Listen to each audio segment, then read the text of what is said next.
Good morning students. Today we are going to study electricity back questions. Electricity back questions में पहला वाला question है हम लोगों का कि एक R रेजिस्टेंस की R ओम रेजिस्टेंस की वायर है जिसको 5 पार्ट्स में बांट दिया गया। तो हर एक पार्ट इक्वल है तो हमने R/5 हर एक पार्ट की रेजिस्टेंस ले ली। अब हमसे कहा गया कोई R डैश एक रेजिस्टेंस मान लो जो इन पांचों पार्ट्स को पैरेलल में कनेक्ट करने पे है। तो पांचों पार्ट्स को पैरेलल में कनेक्ट करने के लिए 1/R/5 1/R/5 5 टाइम्स लिखा, रेसिप्रोकेट किया, ये 5 ऊपर आ गया, R नीचे आ गया, यह भी 1/R डैश के बराबर ही है। और यहाँ पे 1/R डैश की वैल्यू 25/R आई और इस 25/R को हम लोगों ने R dash equals to R/25 लिख लिया। अब हमसे कहा गया था R/R डैश इसका रेशियो बनाओ।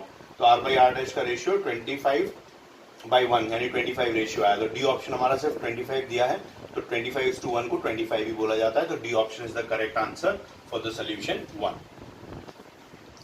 इन सोल्यूशन 2 हम लोगों को P equals to VI formula मालूम है, उन लोगों को C ऑप्शन में दिया है। P equals to I² R मालूम है, जब हम V की जगह पे IR रख देते हैं, ये A ऑप्शन में दिया हुआ है। और अगर हम लोग I की जगह पे V/R रख देते हैं तो P equals to V² R आ जाता है। पावर के ये 3 फॉर्मूले D ऑप्शन में दिया है। तो A, D और C कौन सा ऑप्शन मिसिंग है? B, यानी B जो है वो आपका जो IR² रिप्रेजेंट कर रहा है, P इक्वल्स टू IR², इस तरह का कोई फॉर्मूला नहीं होता है। तो हम लोगों के सोल्यूशन 2 का आंसर हुआ बी। स्टूडेंट्स इन सोल्यूशन 3 हम लोगों को फर्स्ट वोल्टेज 220 वोल्ट दिया हुआ है, पावर 100 वॉट दिया हुआ है, P इक्वल्स टू V है हमारा बेस फॉर्मूला है। अब इसमें हमने I को रिप्लेस करके V/R से V²/R तैयार किया। ये हमने V²/R ही क्यों लिया? यहाँ हमने V को रिप्लेस क्यों नहीं कर दिया? इसलिए V को रिप्लेस नहीं कर दिया क्योंकि क्वेश्चन में 220 वोल्ट जो है वो अगले पार्ट में 110 वोल्ट हो जाना है। तो हम V को भी रखना चाहते हैं और resistance is the only thing which remains constant. अगर सेम किसी डिवाइस को आप चेंजेस कर रहे हो उसके पावर और वोल्टेज में, तो जो चीज कांस्टेंट रहनी है, डिवाइस वही है तो उसकी रेजिस्टेंस कांस्टेंट रहनी है। तो उस कांस्टेंट वैल्यू को हमें इंट्रोड्यूस करना था और I को हमें इसलिए रिमूव करना पड़ा कि हमारे क्वेश्चन में हमें I की कोई जरूरत नहीं है। So this become the best selection of the formula. हाँ, अगर आप ये बेस्ट सिलेक्शन नहीं करते हो तो आपका आंसर भी सही नहीं आएगा, क्योंकि आपको ऐसा ही करना पड़ेगा, ठीक है? क्योंकि आपको यहाँ पर वोल्टेज की भी जरूरत है और कांस्टेंट वैल्यू रेजिस्टेंस को लेना ही है। वोल्टेज और रेजिस्टेंस को दोनों को इंक्लूड करने वाला सिर्फ हमारा यही फॉर्मूला होता है। तो अब यहाँ हम लोगों ने पावर 100 लिया, वोल्टेज हम लोग का 220 दिया हुआ था, रेजिस्टेंस R था, तो यहाँ पे हमने इसकी वैल्यू सॉल्व की तो हमारा रेजिस्टेंस 22 × 22 आ गया। अब केस सेकंड में सेकंड वोल्टेज 110 दिया था, रेजिस्टेंस सेम लेंगे 22 × 22। मैंने सॉल्व जानबूझ के नहीं किया क्योंकि कट जाना है। अब अगेन वही वाला फॉर्मूला फिर से यूज किया, P2 इक्वल्स टू V2²/R। नए वाले वोल्टेज को पुट किया नया वाला पावर निकालने के लिए। तो नया वाला पावर हमारा P2 जो आया वो आ गया आपका कितना? 25 वॉट। ये P2 हमारा 25 वॉट आ गया। अब ये जो 25 वॉट है ये हमारा डी ऑप्शन से मैच कर रहा है। अगर इसके अलावा कोई फॉर्मूला लगाओगे तो आंसर में very, but this can only be the correct answer because हमारा फॉर्मूला सिलेक्शन ही इस क्वेश्चन की मेन जान है। चलो here we finish with solution 3। अब फोर्थ वाले क्वेश्चन में थोड़ा सा क्वेश्चन समझने वाला है, अच्छे समझना। हमने RS माना, रेजिस्टेंस एंड सीरीज, दो हम लोगों को इक्वल लेंथ के और सेम मटेरियल के रेजिस्टर्स दिए हुए हैं। दोनों की रेजिस्टेंस भी सेम ही होगी जब सेम मटेरियल के हैं, इक्वल लेंथ के हैं, है ना? उसमें कहीं कोई रेजिस्टिविटी भी सेम होगी, तो सारे फैक्टर्स सेम आ रहे हैं। Two conducting wires of same material, equal length, equal diameter, पहले सीरीज में फिर पैरेलल में एक सर्किट में कनेक्ट किया गया across the same potential difference. इस क्वेश्चन की जो मेन जान है वो यही है, across the same potential difference. इस बात को समझना है। तो पहले हम लोग उनकी रेजिस्टेंस सीरीज में निकाल लें, R+R 2R, फिर पैरेलल में निकाल लें। Parallel resistance 1/R + 1/R 2/R हो गई, तो R इक्वल्स टू R/2 हो गई, ठीक है? अब यहाँ पर हम लोगों को सीरीज में और पैरेलल में हम लोगों को रेशियो में कौन सा ऊपर दिया हुआ है ये चीज क्लियर है। हम लोग को दिया ratio of the heat produce in series and parallel. तो सीरीज वर्ड पहले आया तो हम लोगों को सीरीज को न्यूमरेटर में रखना है, हीट प्रोड्यूस इन सीरीज, और हीट प्रोड्यूस इन पैरेलल को डिनोमिनेटर में रखना है। अब वंस अगेन हम लोगों का जो फॉर्मूला होता है वो H इक्वल्स टू VIT होता है, लेकिन उसको VIT की जगह पर हम लोगों ने V²T/R क्यों सेलेक्ट किया, इस I को ही फिर क्यों रिमूव किया, जैसा क्वेश्चन नंबर 2 में किया था, 3 में किया था। तो वो वैसा ही हम लोगों को इसलिए करना पड़ा क्योंकि इस क्वेश्चन में भी वोल्टेज कांस्टेंट है, ये बात हम लोगों को दी हुई है, और रेजिस्टेंस हम लोगों के सीरीज और पैरेलल में सॉल्व हुए हैं। करंट का कोई रोल नहीं है क्वेश्चन में, तो करंट को बीच से हटाना ही सही होगा, इसलिए ये फॉर्मूले का सिलेक्शन किया गया। इस थर्ड और फोर्थ क्वेश्चन में फॉर्मूले का सिलेक्शन ही सबसे इंपॉर्टेंट जजमेंट है, ठीक है। अब V square T upon R S, V square T upon RP किया, यहाँ पे रेसिप्रोकेट हुआ, ये आरपी ऊपर गया, वी स्क्वायर टी कट गए, आरपी अपॉन आर एस आया। आरपी की वैल्यू हम लोगों की फर्स्ट इक्वेशन में जो थी r/2 वो रख दी, 2r वैल्यू रख दी रेजिस्टेंस इन सीरीज की, r/2 2r, hs upon hp is r/2 into 1 upon 2r, r cut गया तो 1 into 1 1, 2 into 2 4 आ गया, तो 1:4 विच इज सी ऑप्शन, ठीक है। इसको 2 बार देखना, फिर से रिवाइंड करके देखना, but try to understand this very properly. 3 ही कीवर्ड्स हैं इसके। पहला ये बात को समझना कि हमें रेजिस्टेंसेस सीरीज और पैरेलल में पहले से निकाल के रख लेनी है, दूसरा हमें फॉर्मूले का सिलेक्शन क्या करना है, और तीसरा एच को ऊपर लेना है, एचपी को नीचे लेना है, क्योंकि हमारे क्वेश्चन में उसी ऑर्डर में दिया हुआ है, ठीक है। Here I finish with the fourth question. अब स्टूडेंट्स जो हम लोग का फिफ्थ क्वेश्चन है वो तो थ्योरेटिकल क्वेश्चन है। फिफ्थ क्वेश्चन में आपसे पूछ रहा है कि वोल्टमीटर सर्किट में कैसे कनेक्ट किया जाता है, how is the voltmeter connected in the circuit to measure the potential difference between the 2 points. तो वी वेरी वेल नो कि हमें वोल्टमीटर को पैरेलल में कनेक्ट करना होता है। जहाँ पे भी हमें जिस एरिया का, जिस रेजिस्टर का पोटेंशियल डिफरेंस चाहिए हो, या तो हम उसके पैरेलल करें, और पूरी बैटरी का चाहिए तो बैटरी के पैरेलल करते हैं कनेक्ट। अच्छा, उसका वाई भी क्या होता है, क्यों ऐसा किया जाता है, क्योंकि potential difference remain constant in the parallel, so we can get the appropriate reading. Second thing, voltmeter is a device of very high resistance. If it is connected in series, it will be problematic, it will increase the resistance of the whole circuit, so we connect it in parallel so that its resistance do not harm the circuit or do not increase the resistance of the whole circuit, ठीक है। ये दो major reasons होती हैं जिसकी वजह से हम कनेक्ट करते हैं। एग्जाम में जब भी क्वेश्चन आएगा विद वाई ही पूछा जाएगा कि ऐसा क्यों होता है, ठीक है। अच्छा, अब हमारा क्वेश्चन नंबर 6 आता है। क्वेश्चन नंबर 6 में हमें डायमीटर दी हुई है 0.5 mm, और हम लोगों को दिया हुआ है रेजिस्टिविटी 1.6 × 10⁻⁸। अगर आपको याद हो तो ये हम लोगों ने एग्जाम्पल के रूप में सिल्वर की रेजिस्टिविटी याद की थी, 1.6 × 10⁻⁸ ओम मीटर। मैंने कहा था ना रेजिस्टिविटी में कम से कम एक एग्जाम्पल या 2 एग्जाम्पल याद रखो। तो हम लोगों ने सिल्वर की 1.6 और कॉपर की 1.62 याद करी थी इंटू 10⁻⁸ ओम मीटर। हमसे लेंथ ऑफ द वायर पूछा गया है, कितनी लेंथ पर रेजिस्टेंस 10 ओम डेवलप हो जाए, इस तरह का क्वेश्चन है। रेजिस्टेंस 10 ओम डेवलप करनी है तो कितनी लेंथ ऑफ वायर चाहिए होगा। तो क्लियरली हमें दिख रहा है रेजिस्टिविटी इन्वॉल्व है, लेंथ इन्वॉल्व है, रेजिस्टेंस इन्वॉल्व है। तो ये क्वेश्चन हमारा R = ρl/A, जो फैक्टर्स अफेक्टिंग रेजिस्टेंस था उससे जो हम लोगों ने फॉर्मूला ड्राइव किया था उसी फॉर्मूले पे बेस्ड है। तो जो हमारा फॉर्मूला लगना है वो R = ρl/A ही लगना है। सबसे पहले जो सबसे ज्यादा प्रॉब्लमेटिक चीज दी है उन्होंने डायमीटर मिलीमीटर्स में दी है। तो डायमीटर से पहले हम रेडियस पे पहुंचते हैं, D = 2r है। इससे R की वैल्यू पहले मिलीमीटर में क्लियर करते हैं, फिर 1 मिलीमीटर में 10⁻³ मीटर होता है, उसको कन्वर्ट करते हैं, फिर स्टैंडर्ड नोटेशन में पॉइंट को इधर शिफ्ट करते हैं तो 10⁻⁴ कर देते हैं। फिर हमारा वायर जो होता है सिलेंड्रिकल लिया जाता है, तो A = πr² के तहत 3.14 पाई की वैल्यू ली, 2.5 10⁻⁴ का होल स्क्वायर किया। अब यहाँ पे इन वैल्यूज को सॉल्व किया, 3.14 6.25 को मल्टीप्लाई किया, 19.625 × 10⁻⁸ मीटर स्क्वायर, ये हमारा एरिया ऑफ क्रॉस सेक्शन आ गया। यही सॉल्व करना डिफिकल्ट था, बाकी क्वेश्चन में कुछ नहीं है। अब इसके बाद हम लोगों ने R = ρl/A किया, L के टर्म्स में मैंने अरेंज कर लिया। मैंने वेरिएबल L क्योंकि हमें चाहिए था उसको लेफ्ट में कर लिया, बाकी सारा फॉर्मूला राइट में शिफ्ट कर दिया, ठीक है। अब L के टर्म्स में अरेंज करके R की वैल्यू 10 डाल दी, एरिया ऑफ क्रॉस सेक्शन जो हम लोगों ने सॉल्व कर रखा था यहाँ पे वो वैल्यू पुट कर दी, रो की वैल्यू 8 डाल दी, 10⁻⁸ कट गया आपस में। हाँ, थोड़ी सी कैलकुलेशन की प्रॉब्लम होगी आपको, 19.625 को 1.6 से डिवाइड करने में, तो यार इतना तो करना पड़ेगा इस क्वेश्चन में। तो ये डिवीजन जब आप करोगे तो 12.2656 वैल्यू आएगी, ठीक है। अब जब ये इस वैल्यू को मल्टीप्लाई करोगे तो 122.66 आया, जिसको अप्रोक्सीमेटली आप ये छोड़ दो तो भी चलेगा और 122.7 मीटर कर दो तो भी चलेगा, क्योंकि मीटर्स में ना तो सेकंड प्लेस ऑफ डेसिमल की भी कोई अहमियत नहीं है, but both the answers right, चाहे इस पे छोड़ो चाहे इस पे छोड़ो। इस लेंथ का वायर यूज करेंगे, लास्ट में स्टेटमेंट हो गया, if we use the 122.7 metres length wire then we can get the resistance of 10 ohm with this dimensions. अच्छा, अब एक उन्होंने क्वेश्चन में और पार्ट कर दिया कि अगर हम इसकी डायमीटर डबल कर दें तो क्या इफेक्ट होगा। भाई हम लोग इसको आंसर करने के लिए फिर न्यूमेरिकली पूरा सॉल्व करने की जरूरत नहीं है, आप सिंपली लिखोगे since R proportional to 1/A, ठीक है। तो R प्रोपोर्शनल टू 1/πr², ठीक है। R को हम लोग R की जगह पे d/2 लिख सकते हैं, तो R प्रोपोर्शनल टू 1/π d/2 का होल स्क्वायर। अब जितने जो कांस्टेंट्स हैं वो सारे कांस्टेंट्स अपनी जगह पर हैं, और जो आपकी वैल्यूज हैं, मतलब इन कांस्टेंट्स को आप हटा दो तो आप ये देख सकते हो कि डायमीटर जो है वो स्क्वायर में जा रही है।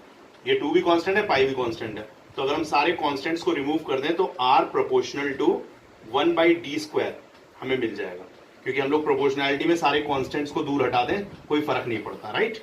तो हमने r प्रोपोर्शनल टू 1/d² है, यानी अब d की वैल्यू अगर आप क्या करने कह रहे हैं, डबल करने को कह रहे हैं कि if the diameter is double what will happen. तो अगर डायमीटर डबल की जाएगी तो रेजिस्टेंस पे कितना इफेक्ट आएगा, 1/4 का, क्योंकि ये डबल होने का मतलब यहाँ पे 2 रखोगे तो ये 1/4 हो जाएगा, तो रेजिस्टेंस विल बिकम 1/4। और ये हम लोग वैसे ही जानते हैं कि एरिया ऑफ क्रॉस सेक्शन बढ़ जाता है तो उसी रेशियो में आपकी रेजिस्टेंस घट जाती है। तो if the diameter will be double the area of cross section will be also obviously 4 times, है ना, क्योंकि स्क्वायर वैल्यू है, तो 4 टाइम्स हो जाएगा यहाँ पे, 2/² 4, तो रेजिस्टेंस विल बिकम 1/4। ठीक है, इसको आंसर कर लेंगे, इसको ऐसे ही इतना दिखाकर थ्योरेटिकली। ये बात बस इसमें समझने की थी कि पाई और 2 कांस्टेंट है तो उनको रिमूव करके हमने प्रोपोर्शनैलिटी में सिर्फ r और d² को दिखा दिया। 7th क्वेश्चन में हम लोगों को करंट इन एम्पियर्स और वोल्टेज या पोटेंशियल डिफरेंस इन वोल्ट्स का एक चार्ट दिया हुआ है, और उस चार्ट को पहले हमें VI ग्राफ पे प्लॉट करना है। मैंने स्केलिंग यहाँ मेरे पास जगह नहीं थी, लिखी नहीं है, लेकिन मैंने स्केल लिया क्या है, मैंने y एक्सिस पे वोल्टेज को जो प्लॉट किया है वो प्लॉटिंग मैंने एक यूनिट 3 वोल्ट के बराबर लिया है, और जो x एक्सिस पे मैंने प्लॉटिंग करंट इन एम्पियर्स की है वो मैंने एक यूनिट इक्वल्स टू 0.5 एम्पियर्स लिया है। ठीक है, तो 0.5 करके यहाँ पे 8 यूनिट्स में मैंने 4 एम्पियर कवर किए, और यहाँ पे मैंने 5 यूनिट्स में 15 वोल्ट कवर किए y एक्सिस में। ठीक है, VI ग्राफ बना दिया। अब जो मेरे को वैल्यूज दी थी उसके अकॉर्डिंग 0.5 पे 1.6 प्लॉट करना था, तो 0.5 पे लगभग 1.6, मैंने कोई स्केल यूज नहीं करी है, but you have to do on scale. जब आप अपनी कॉपी में सारे क्वेश्चंस करेंगे तो इसको स्केल से करेंगे, तो लगभग मैंने 1.6 के आसपास ही, 1.5 से थोड़ा सा ऊपर लिया है। फिर यहाँ 1 पर 3.4, तो 1 पे मैंने यहाँ पे 3.4 प्लॉट किया है। ठीक है, 3 से जस्ट ऊपर 3.4। फिर उसके बाद मैंने 2 पर 6.7, 2 पर 6.7, ये R3 है मेरी। ठीक है, I hope this is visible, R3। अब उसके बाद 3 पे मेरा 10.2 है, तो 3 पे मेरा 10.2 है, 10 से ऊपर। फिर उसके बाद लास्ट मेरा 4 पे 13.2 है, तो 4 वाले पे मेरा 13.2 के आसपास पहुंच रहा है। तो ये मेरे R1, R2, R3, R4, R5 ये मेरी स्लोप पे पॉइंट आउट हो गए। बहुत यूनिफॉर्म नहीं दिख रहा है, क्योंकि प्रैक्टिकल ग्राफ मैंने सिखाया था कि बिल्कुल सीधी लाइन नहीं बनती है, इसी तरह की लाइन बनती है। This is basically a practical graph from the lab taking. अब हम लोगों को करना क्या था, इसकी रेजिस्टेंस निकालनी थी। तो आप क्या करोगे, इन पांचों पॉइंट्स पे R1, R2, R3, R4, R5 निकालोगे। R1 पे उसका V1 I1 यानी 1.6 0.5 उसकी वैल्यू निकालोगे, R2 V2 I2 करके निकालोगे, R3 निकालोगे, R4 R5। ये पांचों वैल्यूज जब तुम्हारी आ जाएंगी तो R इक्विवेलेंट निकालने के लिए इन पांचों वैल्यूज का एवरेज निकाला जाएगा। तो ये पांचों वैल्यूज नहीं, डिवाइडेड बाई 5 किया। ठीक है, इन पांचों वैल्यूज का सम किया, डिवाइडेड बाई 5 किया, तो वैल्यू आई 3.33 ओम। तो यानी कि इस हमारे पूरे चार्ट का जो सोल्यूशन आया वो R इक्विवेलेंट 3.33 ओम आई। ठीक है, you have to show the graph also, do it properly in the copy. चलो, here I finish with the 7th question. 8th question में स्टूडेंट्स वोल्टेज 12 वोल्ट दिया हुआ है, करंट 2.5 मिली एम्पियर दिया था, तो मिली को चेंज कर लिया हम लोगों ने 10⁻³ से मल्टीप्लाई करके एम्पियर्स में, क्योंकि जब वोल्ट में है तो एम्पियर में ही रहना चाहिए, तभी ओम में आंसर आएगा। यूनिट सारे सही होने चाहिए। तो यहाँ पे मिली को 10⁻³ लिख दिया। वी नो इट ना, 1 मिली इक्वल्स टू 10⁻³। तो यहाँ पे ओम्स लॉ लगाया, V equals to IR, R की वैल्यू V अपॉन I, 12/2.5 10⁻³ किया, इसको सॉल्व किया, 4.8 इंटू 10⁻³ ओम आ गया। वैसे तो यही आंसर है, बट आंसर को लिखने के कई एक तरीके हो सकते हैं, मैंने 3 तरीके लिखे हैं।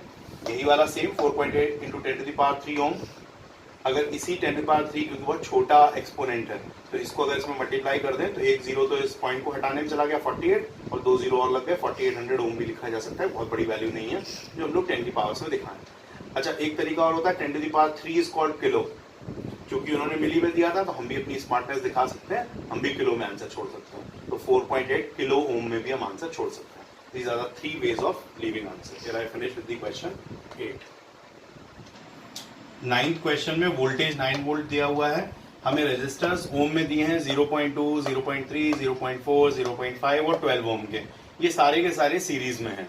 ठीक है, तो इसका R इक्विवेलेंट सीधा सीधा सीरीज में आप ऐड कर दोगे इनको, 13.4 ओम आ जाएगा। अब by ohm's law V equals to I R, that is I equals to V upon R लगा देंगे, R 9 अपॉन 13.4 हो जाएगा, तो 90 अपॉन 134, 45 बाई 67, 0.67 एम्पियर हमारी इसका सर्किट का करंट आ जाएगा। अब उन्होंने क्वेश्चन में हमसे पूछा क्या है, उन्होंने हमसे पूछा है what will be the current on 12 ohm resistor, तो उसे हम अपने स्टेटमेंट में आंसर कर सकते हैं, वी नो ना, हम लोग सारे जानते हैं ना सीरीज में करंट कांस्टेंट रहता है, राइट ना, तो सीरीज में जो करंट कांस्टेंट है तो सारे के सारे रेजिस्टर्स को सेम ही करंट मिलने वाला है, तो हम अलग अलग क्या बताएं, तो हम स्टेटमेंट में क्या लिखेंगे, on a 12 ohm resistor being in series the whole current will reach, once more, on a 12 ohm resistor being in series the whole current of the circuit will reach, that is 0.67 ampere of current will be there on the 12 ohm resistor। अब इस 12 की जगह वो 0.2, 3.4, 0.5 में से भी कुछ देते हैं तब भी सेम ही करंट पहुंचता क्योंकि सबके सब सीरीज में, ठीक है। I hope it is very simple, you must have understood. चलो here I finish with question 9। अब स्टूडेंट्स ये क्वेश्चन नंबर 10 में हम लोगों को 176 ओम के रेजिस्टर्स दिए हुए हैं, उन्हें पैरेलल में कनेक्ट करके हमें 5 एम्पियर करंट विड्रॉ करना है 220 की वोल्ट लाइन से, 220 वोल्ट का मतलब डोमेस्टिक वोल्ट लाइन से। तो अब हमने माना कि let n resistors of 176 ohm be required in parallel to carry 5 ampere current in 220 volt line. Now total resistance of circuit be, हमें total resistance of the circuit निकालनी है, हमने मानी है मतलब sorry R, total resistance of circuit be R, then by ohm's law V equals to IR, तो R की value हम लोगों की आ गई 220/5 यानी 44 ओम। अब ये R की वैल्यू जो हम लोगों ने 44 ओम निकाल ली है, ये 44 ओम इस सर्किट में ओवरऑल रेजिस्टेंस है, यानी 176 ओम के जो रेजिस्टर्स हम लोग पैरेलल में कनेक्ट करेंगे उनसे हमें जो R इक्विवेलेंट ऑब्टेन होगी वो ये 44 ओम ही होगी।